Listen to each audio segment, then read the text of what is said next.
Trompe en l'air, aux aguets, ces éléphants d'Afrique sont en danger de mort et ils le savent.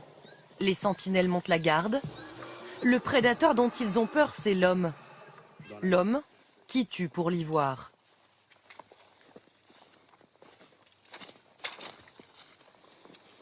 Oh là là, c'est vraiment un massacre. Céline Sisler-Bienvenue est en mission pour une ONG qui se bat pour la protection des animaux. Elle découvre un carnage dans un parc pourtant protégé. T'as trouvé des douilles?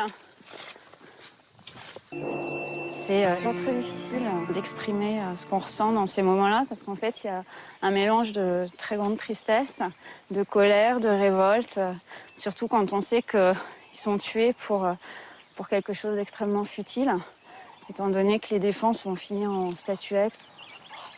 100 000 éléphants ont été braconnés entre 2010 et 2012, comme ici au Cameroun. Oh putain. Ah, c'est pas vrai. Alors qu'elle est encore sur place, des tirs se font entendre au loin. Les braconniers sont de retour. Oh là là, oh là là. La jeune femme est impuissante. Elle n'est pas autorisée à intervenir, c'est trop dangereux. 54 tirs, 56. Le troupeau est décimé.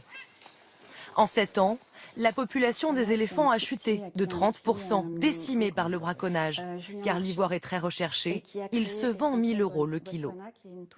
Il y a une demande pour l'ivoire qui s'est accrue ces dernières années sur les marchés asiatiques et notamment en Chine parce qu'il y a eu l'émergence d'une classe moyenne qui a considéré que détenir de l'ivoire, c'était l'expression d'un statut social. Direction Pékin. Ici, la vente d'ivoire est autorisée dans des boutiques homologuées par le gouvernement. Le sujet est sensible. Il faut tourner en caméra cachée. Ici, l'ivoire est partout, mais chaque article est accompagné d'un certificat attestant qu'il est légal. 8,002, please.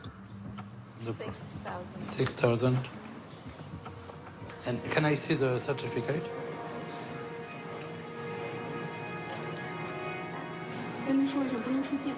Why? Interdit. Pourtant, beaucoup l'achètent pour le faire sortir illégalement de Chine.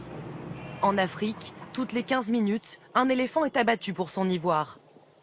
Si rien n'est fait pour inverser cette tendance, les éléphants d'Afrique pourraient disparaître d'ici 10 ans.